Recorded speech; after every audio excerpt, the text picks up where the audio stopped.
Northern Kentucky's 67th House District has a new representative this year.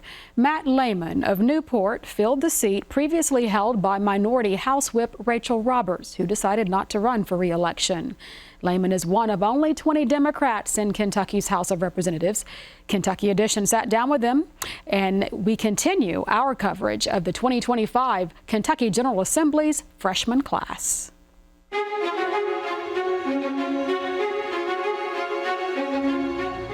I think it's always a good question to ask anyone when they're getting involved in politics, why? I went to St. Joe's Elementary School in Crescent Springs, and there was a bumper sticker somebody had put in the foyer of that church. It said, if you want peace, work for justice. For whatever reason, as a young kid, that resonated with me, and it stuck with me. I'm Northern Kentucky native. I was actually born in Fort Thomas, but really raised in Kenton County.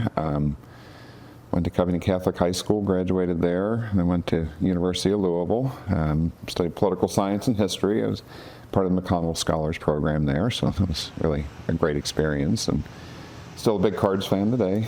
Then went to graduate school in New York, graduated from Columbia, and urban planning.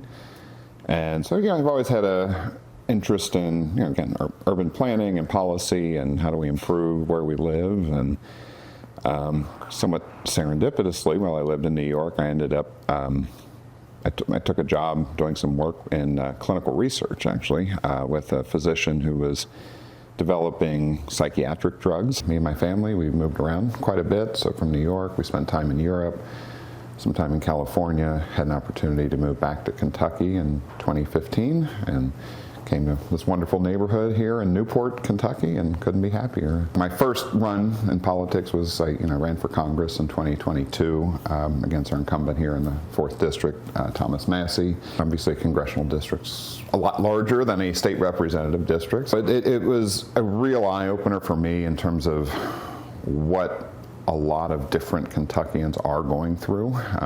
We're sitting here in Northern Kentucky, and it's been a great few years. I mean, the economy is booming, things are being built. We got bridges finally being built and rebuilt. There's a lot going on at Northern, a lot of changes. They're talking about with the medical school and the law school as well. We've got some very well-off neighborhoods. We have some, again, some of the more working class areas. I was getting feedback a lot about the difficulties of getting from where you live to where the job growth is, and public transit is frankly much more limited than it was even a few years ago in Northern Kentucky. I think that's something we have to think hard about, especially as all these new jobs are arriving in Northern Kentucky. There's 3 bills I filed going into this session. One is to get free feminine hygiene products into schools, grade schools and high schools. The other one is, and there's also a Republican sponsor for a very similar bill, so maybe there may be some way to work through this. This is to get glucagon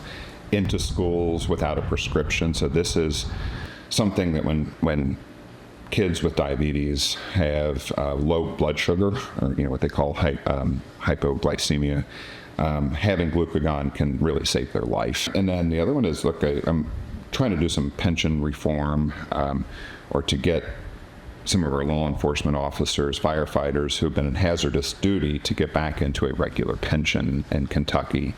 It's a long bill, it's a little complicated, but it's basically trying to rectify, I think, something that was really done wrong a few years ago. Democrats are definitely in a minority in Kentucky these days, which wasn't always the case.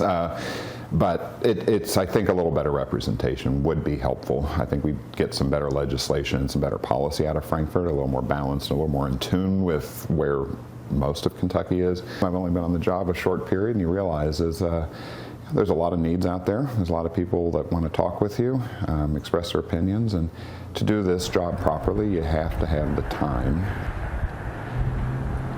Lehman says he looks forward to seeking out Republican colleagues interested in bipartisan solutions.